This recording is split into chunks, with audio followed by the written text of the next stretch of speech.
I'm happy to be here. Drove here from Milwaukee and saw your beautiful lakes on my way over, so be looking forward to maybe coming back in the summertime to see them in full bloom. So Jim had asked me to come and give a little bit of information about the human health effects of blue-green algal toxins. And so what I'm going to do is I'm going to start with just an introduction to cyanobacteria, which, as I understand it, are the main culprits for algal blooms in your lake. And I'll talk about some of the common toxins they produce, going over that fairly quickly. And then since microcystin is the toxin that's most widespread in this area, I'll focus on the human health effects of that toxin. And then I'll give some information about what we consider to be health thresholds for concentrations of this toxin in lakes and human exposure. And then, in general, end with some strategies for monitoring harmful algal blooms that other communities have enacted. So first off, is one thing that I want you to remember is that cyanobacteria, often called blue-green algae, are not like other algae at all. In fact, they're bacteria more like E. coli, if you're familiar with E. coli, only they don't cause infections, they produce toxins.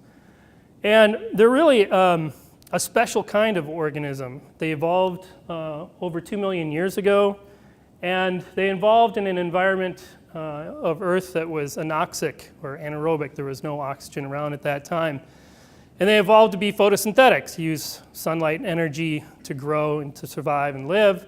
And in the process, they produced oxygen. And they're responsible then for one of the largest mass extinction events in our Earth's history, killing everything else that couldn't live in an environment with oxygen.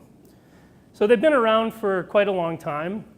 And during that time, they've developed a number of different adaptations to allow them to dominate different lake environments, primarily lakes that receive a large amount of nutrients.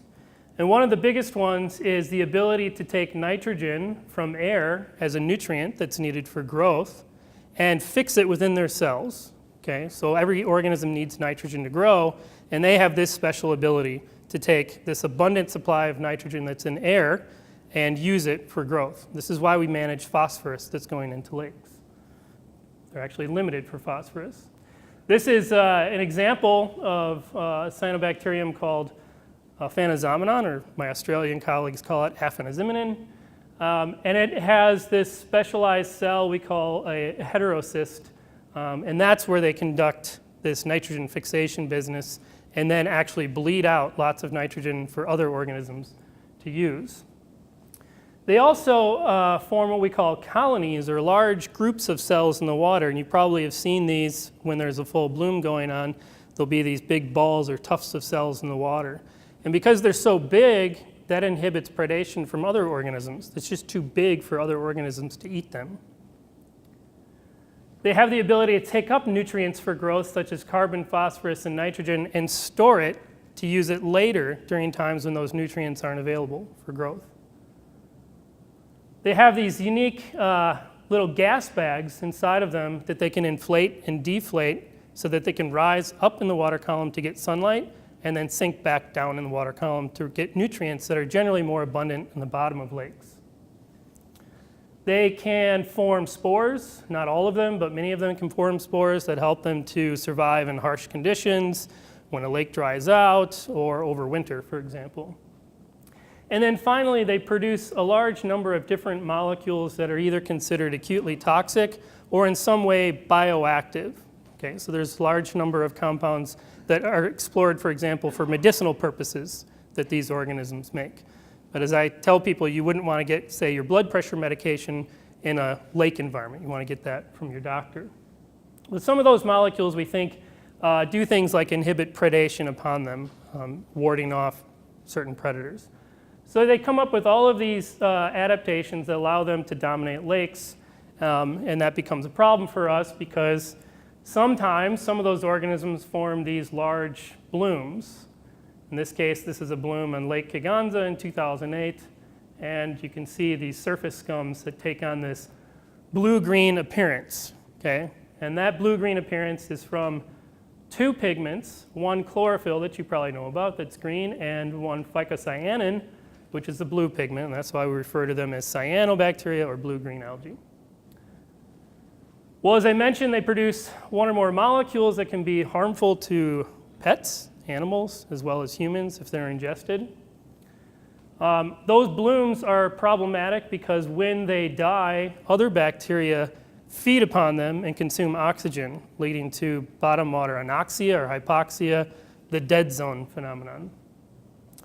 And then finally, that biomass, all that material and the toxins associated with them create problems for drinking water production. Something like 60% or more of all the drinking water in the United States is produced from surface waters, from lakes. And about 70% of our surface waters are now eutrophic and capable of supporting blooms of these guys. So there's a real pressure on our drinking water treatment plants to produce clean, aesthetically pleasing, without odors, drinking water that's safe. So who's doing this? Well, in north temperate lakes, the types of cyanobacteria that form these toxic blooms fall into these three general orders of cyanobacteria: the Croococales, Nosticales, and Oscillatorios. By far, the three that are the main culprits are Microcystis, Aphanizomenon, and Anabaena. Microcystis globally is thought to be the most common cause of toxic blooms. It's basically a round green cell, little round green balls. Aphanizomenon and Anabaena form these long filaments. And in a lake during a bloom situation, you would see Microcystis as these cottony green tufts in the water column. Aphanizomenon forms something that looks like little strands of cut grass. Looks like somebody just cut grass and it threw it in the water. And then Anabaena doesn't really form colonies, it forms just more of a diffuse or opaque bloom. Okay, so the toxins. There are essentially three categories of cyanobacterial toxins that we mainly care about: the liver toxins, the kidney toxin, and peripheral neurotoxins. By far, the microcystins seem to be the most dominant toxin present globally, and certainly within this area. Nodularin is very similar to microcystins and has the same general effect in the liver. Symptoms: gastrointestinal illness, symptoms associated with acute liver failure, such as muscle and joint pain, fatigue, sometimes a rash, jaundice, and through long time chronic exposure, which I'll talk a little bit more about in a minute, liver cancer. Cylindrospermopsin is an interesting toxin that's produced by a tropical or subtropical species called Cylindrospermopsis, and it appears that, most likely through climate change, its habitat has been traveling further north. So it's been invading lakes in temperate environments. Normally it was only found in tropical or subtropical environments. It produces a couple of different toxins, but the main one is Cylindrospermopsin. And as far as we know, the main symptom from exposure to that compound is gastrointestinal illness. The peripheral neurotoxins are anatoxin A, anatoxin A-S, and saxitoxin. The anatoxins, although these two are structurally unrelated, the net effect is the same: increased heart rate, muscle spasms, muscle weakness, convulsions, and death. They're actually fairly low. From low exposure, there's almost no symptoms. Once you get convulsions or weakness, that often leads to death. And mainly I'm talking here about animal studies. We don't have a whole lot of examples of human deaths from these compounds. I just want to make one disclaimer. I'm going to mention some animal studies in this talk. I have not personally done any of these animal studies, and to be honest, a lot of these occurred at a long time ago, and they probably would not be done today. They wouldn't be allowed because we have certain regulations about doing those kinds of experiments. Saxitoxin is a toxin that is often associated with shellfish poisoning in marine environments, but in lakes, it's also produced by that Cylindrospermopsin, or Cylindrospermopsis organism.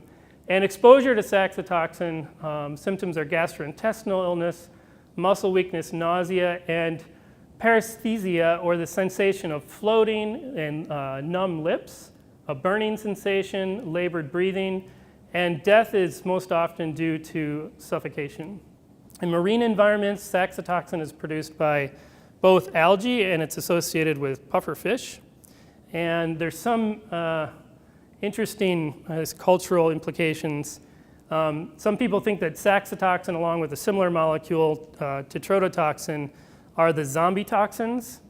In other words, that native peoples would coat their spears, the arrow darts, with the toxin and then shoot their enemy with it.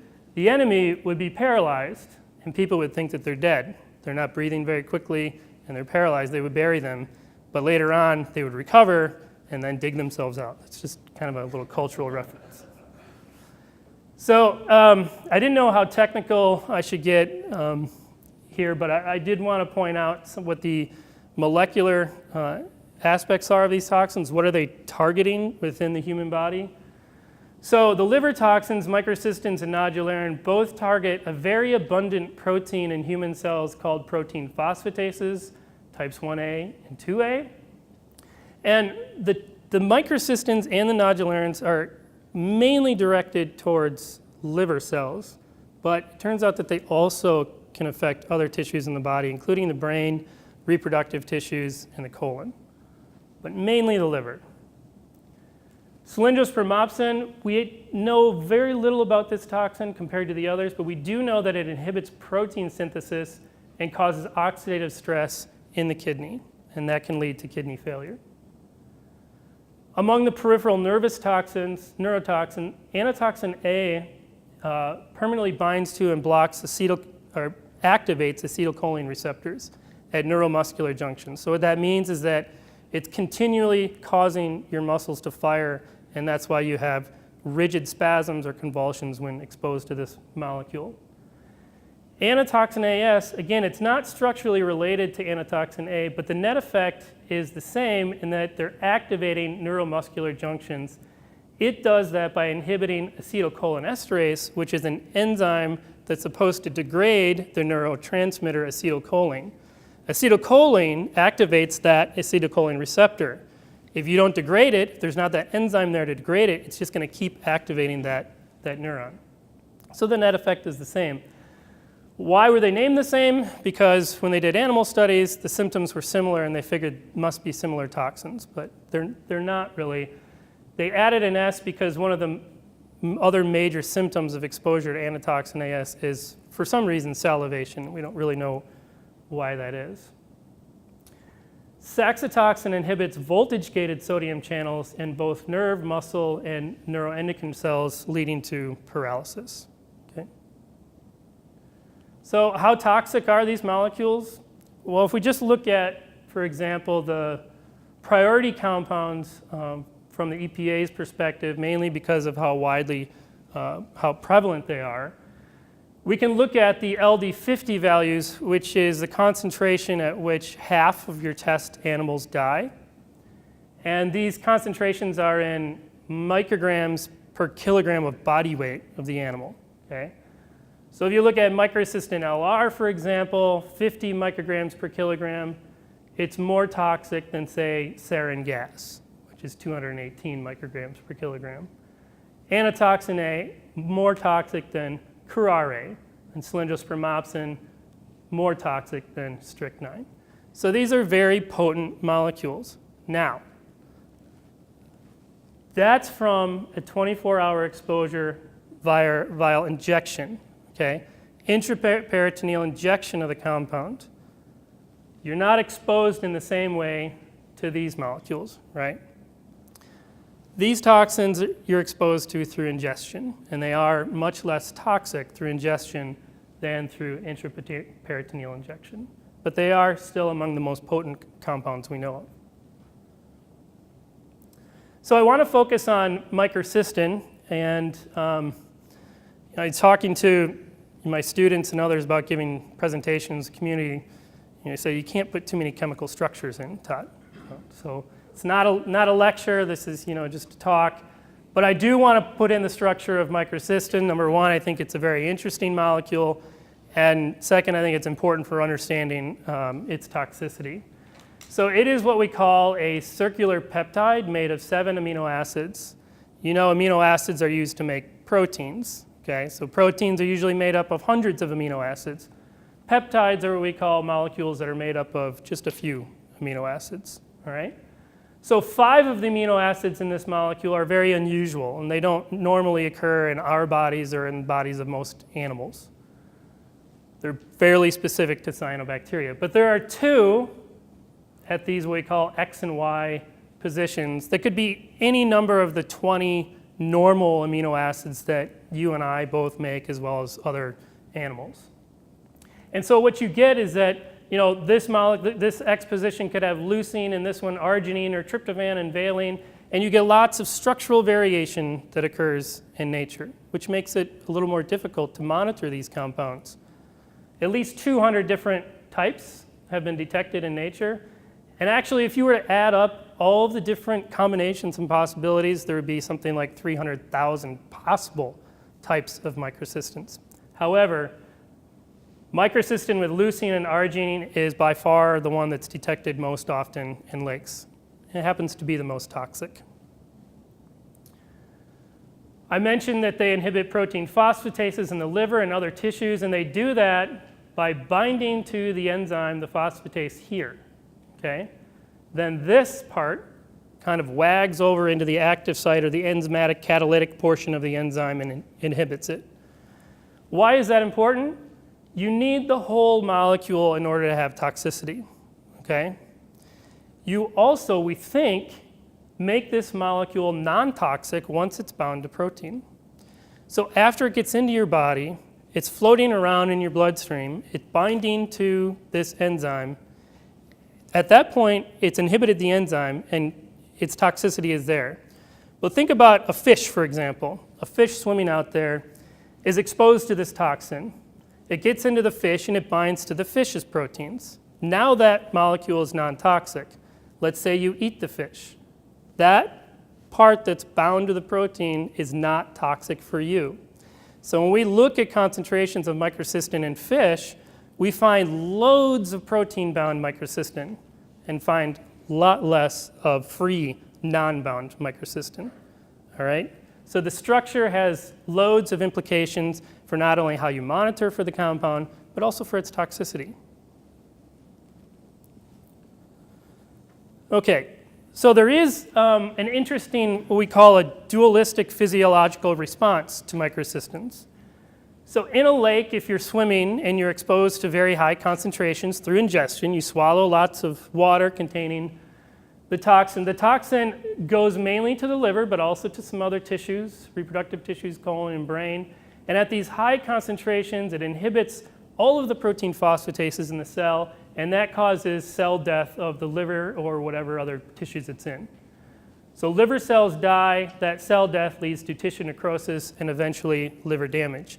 If you're exposed to enough of that, the liver will go into acute failure, okay? And that's normally how mice would die when they're exposed to it in the laboratory.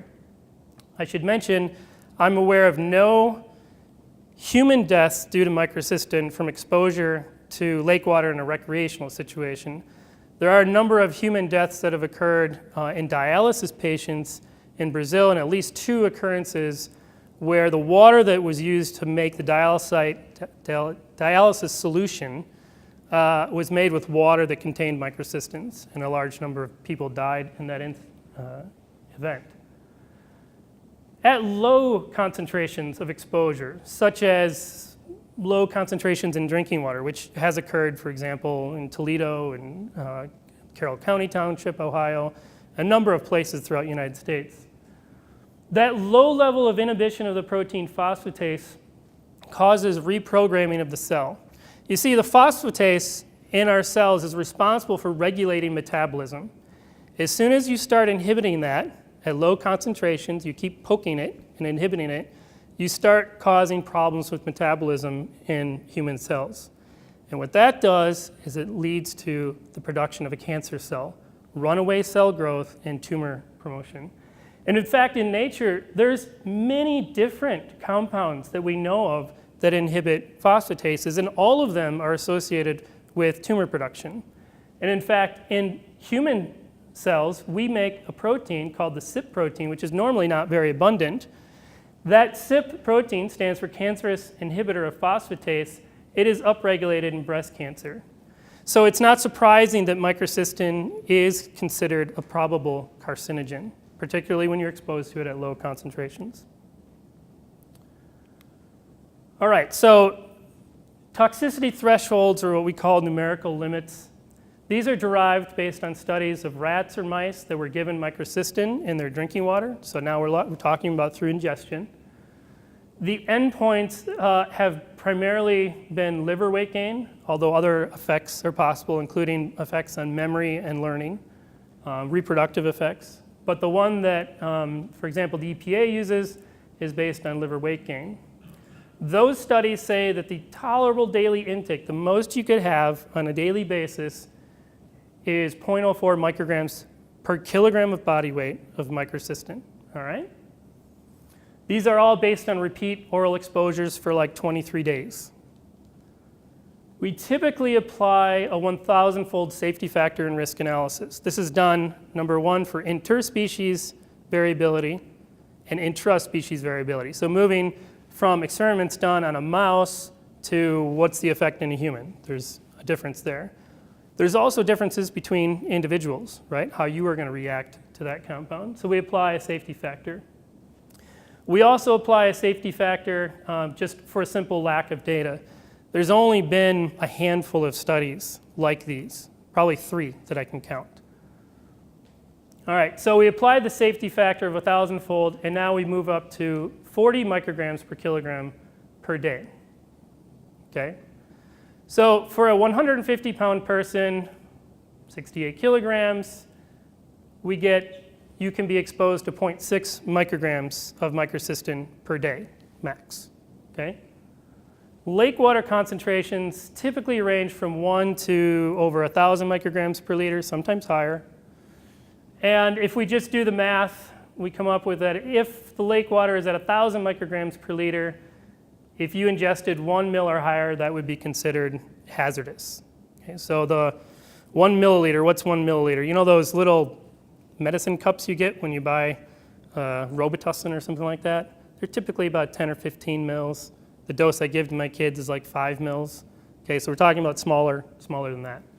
That's at 1,000 micrograms per liter of microcystin in lake water. It's not too uncommon.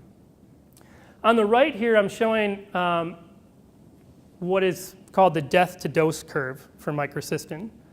So here you can see that on the bottom we have the exposure. Mice are exposed to different concentrations of microcystin from 0 to 1,200 micrograms per kilogram per day. And then here you see at that level how many of the animals died. The point I want to make here is that the death to dose curve of microcystin is extremely steep.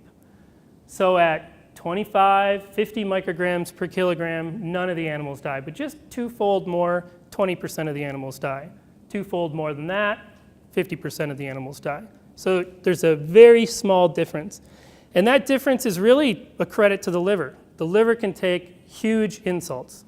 Some of us like to damage our liver more than others, but it can take a lot. And in animal studies, they've looked at the liver at increasing levels of exposure to microcystin. It gets down to almost nothing. It becomes so deteriorated, almost nothing, at a sublethal exposure. But as soon as the microcystin is removed, the liver comes back.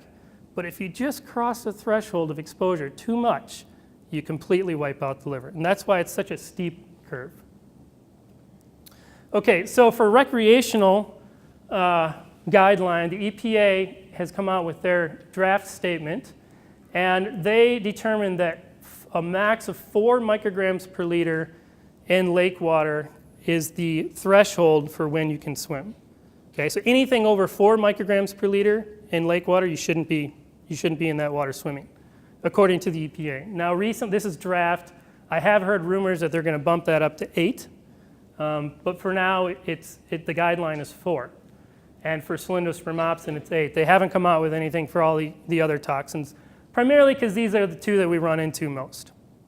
Anatoxin A sometimes, but mainly these. So what that means is that on any given day, if it's over 4, swimming or any in-water activity should not be allowed. And if it's over 4 for 10% or more of the recreational season, that lake is considered impaired for any in-water activities. Put up a sign, say no swimming, no in-water activities.